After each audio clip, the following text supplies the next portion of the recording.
Hi, and welcome to Beyond the Falls podcast. I'm Sarah Jenkins. Today I have Betsy Johnson with Knightberry Title in River Falls joining me. We're going to talk all about your guys' role and how it fits into a real estate transaction. So it's an important piece, and I'm excited to have you on to talk about it. Awesome. Thanks for having me. Yes.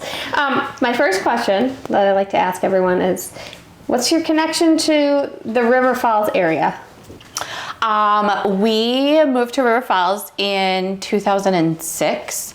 My parents actually came and moved to River Falls while I was in college. That was before 2006. So we, once our oldest was getting close to starting school, we knew that we wanted to be in River Falls. We heard great things about the school district. So we were excited and we came to River Falls in 2006. Awesome. Yeah. And you are the closer at Knightberry. Correct. So tell me a little bit about how you came to have that role, or Sure. started working with Knightberry. So I started, our company used to be called Croix Valley Title Services, and I started there back in 2002, and I just started as like a final policy person. So I would do searches for them for the final policies. And then sort of throughout the years, I just kind of started doing every different role that there was in the office. And then finally, I started doing closings about, maybe 15 years ago. Yeah. And I've been doing them ever since. Yes, and it's always a pleasure to get to work with you. So Same. So that brings me to what is the role of a title company? What do you guys do? If I have a seller or a buyer and they're going to buy or sell their house, I'm going to send you their accepted offer. What happens from there? Yeah, so we take the purchase agreement and then we do a search on the property. So we check for who's entitled to the property, if there's any open liens, open mortgages, taxes, if the tax has been paid, if there's any judgments on the property. We also look through and find if there's any easements on the property, and then we prepare that title commitment. And then once that's prepared, then we get ready for closing. And that's when we call and set up a closing with the realtor or the buyer or sellers. And then when the closing day comes, we have all of the documents for them to sign to actually complete the transaction. Yes. And you mentioned easements or judgments. Say something came up. How does that ultimately get resolved? Because sometimes that can be a sticking point. For sure. For someone to maybe not want to move forward, or it needs to get cleared up before we can close. What does that look like on your end? So we come across so many different things. For example, one of the things when I purchased my own lot, we found that there was an old agreement on there between the property owner and the neighbor about sharing, I can't remember if it was a well or a sewer. But it was vacant land that we were purchasing, so we didn't need that. So what we did is we had an attorney draft up a release, and then we had the current owner of the property and the neighbor both sign it saying, this property doesn't need to have this attached to it. Okay. So then we released it. So that's sort of the things that we find along the way. So if there's a judgment, for example, that's something that needs to get paid off. So we would contact whoever the judgment creditor is and get a payoff and make sure that gets paid at closing. Yeah, which is it's actually a really nice way to handle some of those items that maybe need to get taken care of if you're a seller. And Exactly.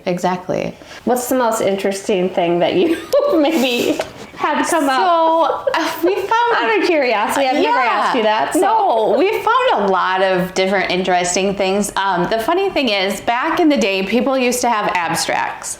So the abstracts is just a history of the property from the records, and reading some of those old abstracts is really entertaining.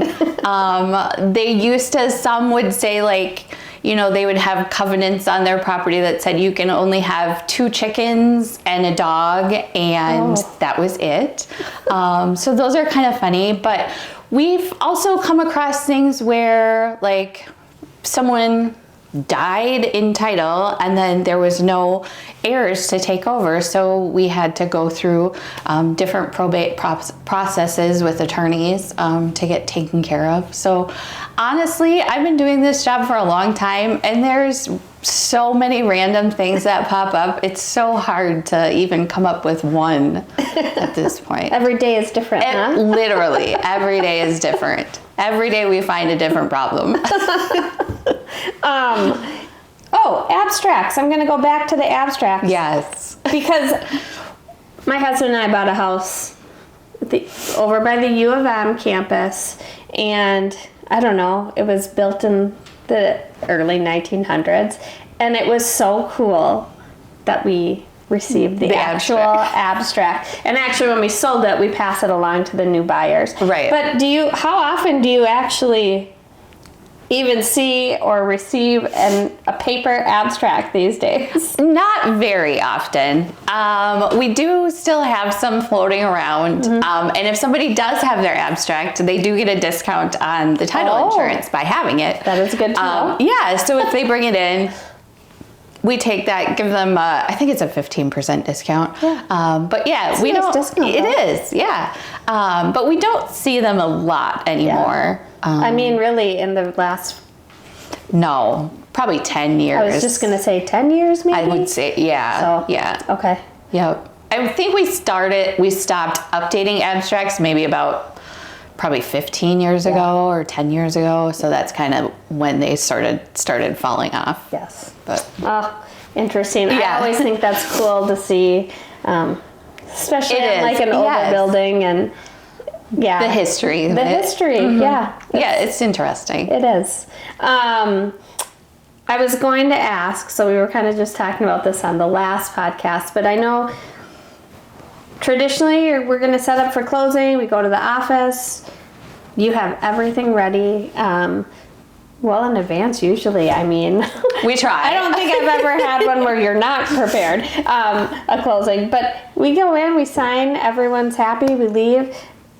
Tell me, I was just talking about the COVID years on the last podcast. Tell me what that looked like and what were some of those challenges? That was difficult. It's hard because we couldn't have people come into the office for quite a while. So we started doing closings in people's vehicles. Yes. So they would drive up and we had actually made a sign that said, "Stop here if you're here for a closing." And then we would kind of watch out our windows, and when people pull up, we would go outside, meet them, kind of do a little talk with them and say, "Here's your closing documents," and basically hand over the closing package to them with a clipboard and some pens and say, "Sign this stuff. I'll watch you through my window so I can kind of see when you're done, and then I'll come back out and answer any questions that you have." So we did that for quite a long time. Yeah. And it was great in the summer and it was terrible in the winter when it was cold out and people would still have to be in their cars. It also, though, created a lot of new kind of systems and things in our industry. DocuSigning kind of became a big deal with like purchase agreements. They still weren't really able to DocuSign closing documents yet. But that, you guys like to see that in ink. Yes, for sure. Yeah. But they did start doing kind of like the remote online notarization that started going through and getting passed. So, I mean, that is also an option now that we could do. So it did change a lot of things in how we process things now, even today. We also used to have buyers and sellers both come at the same time. I was just gonna meet at the closing. Everybody, there'd be 10 people in the office at the same time, and that doesn't happen anymore. No. We always have the sellers pre-sign, which started in COVID, so that there was less people at the closing. And we kind of just kept going with that way. It made it really a lot simpler and faster. I would agree with you. Yeah. It's definitely. It makes it, closings I feel like used to be like, we always used to set aside like 60 minutes or something. And now it takes us maybe 15 minutes to get done with a closing, having that buyer and seller separate. So it really did change a lot of how we do the closing process. For the better, I think, in the end. I think so too. I mean, and then everyone, with sellers pre-signing, everyone has everything for closing day well in advance. Which is nice. It's reassuring too to tell my clients like, hey, we'll be here for 20 minutes and in and out. And I like to say the part that I get to do with people is the happy part, and everybody's already so excited to be done. And then, so I just get to sign their papers with them and say, you now own a house. Yes, I love it. It's the best part. It is. You have the hard part. I get the easy part. I just pass it your way. No, it's fun. It's great. I enjoy the way that it's done these days, and I think I do too. It's too bad they don't get it. Buyers and sellers don't cross paths always, but it does make it so things can go smoothly and a lot quicker and faster. Yes, it's kind of nice. Yes. If you're a seller, you kind of mentioned that there's a discount on a policy. Yes. Tell us how a seller could potentially have, reap that savings. For sure. If you are a seller and you're selling your home and you have a prior, like I said, an abstract, we take abstract still, not all offices do, but abstract or a prior title insurance owner's policy. And you send that with us or to us. When you send the purchase agreement, they can get a discount of, I think it's 15%, but I'm pretty sure that's what it is. Yeah. Sounds about right. Yeah, right? I think it's 15. Yeah. Sounds. I love it. It's a way, it's just so another it's a savings, for the seller. Yep, absolutely. And it doesn't have to be our specific abstract or policy. It could be from a different company too. Yep. It doesn't matter. We'll still give you the discount. Nice. Yeah. And then I was going to ask, what other kind of services do you guys provide? I know that I work with you guys frequently as in a traditional, home sale or home purchase, but what other services do you guys offer? Sure. So we have our construction department, Andy. Yes. Great. Yeah. Well, yeah, he's okay. He's also her brother. Right? Yes. So yes. So we do have some sibling fights every once in a while, but he does all of our construction. So if you're building a home and you need a company to help do draws for that, we take care of all of that. We do the draws, disperse the funds, collect the lien waivers, keep track of all of that, send out the W-9s at the end of the year. We do construction, refinances too. If you refinance with the bank, we can do a refinance closing also. The other thing I wanted to say, if they're selling, like parents selling to kids or grandparents deeding land to family members, a lot of times they'll think like, oh, we don't need anybody, a title company to do that because we'll just take care of everything. I would always suggest that you have a title company do that for you, to do a search, to get the documents prepared properly and get everything recorded. So that is something else that we do if it's, just a family transaction and you're not using a realtor or it's something like that. We also can help take care of all of that too. Yeah, and I know you guys see that pretty regularly, don't you? Around here, yes. Yep. Because it does happen quite often where a family, the parents are deeding a lot of land to the children to build a house or whatever. So yeah, we can do that too. They can help you with that, and then you can get your construction loan and get right through the title company. Exactly. Plan. Yes, I'm for it. Yes. As I'm kind of wrapping up here, is there anything else that I maybe missed that? Maybe say like a first-time home buyer, what would you tell them? Yeah, well, A lot of times buying your first home is kind of scary, and you're kind of not really sure about the process.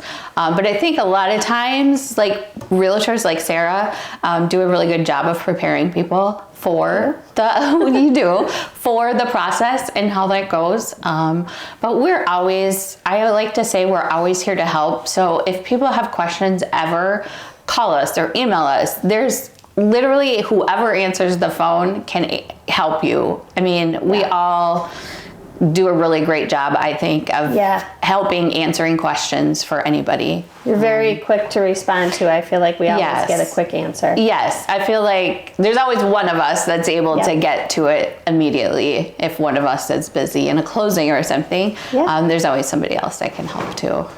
Awesome. Yeah. Anything else you'd like to add? I don't think so. I think you did a really great job of asking questions today. Thank you. Yeah. Thank you so much for taking your time out of your day and coming thanks on for the having me. This was fun. I'm glad it worked. I know you guys have been so busy this year. Yes. This was a we good finally time to had some free time. Yes. Well, thanks, Betsy, and we'll see you on the next episode of Beyond the Falls.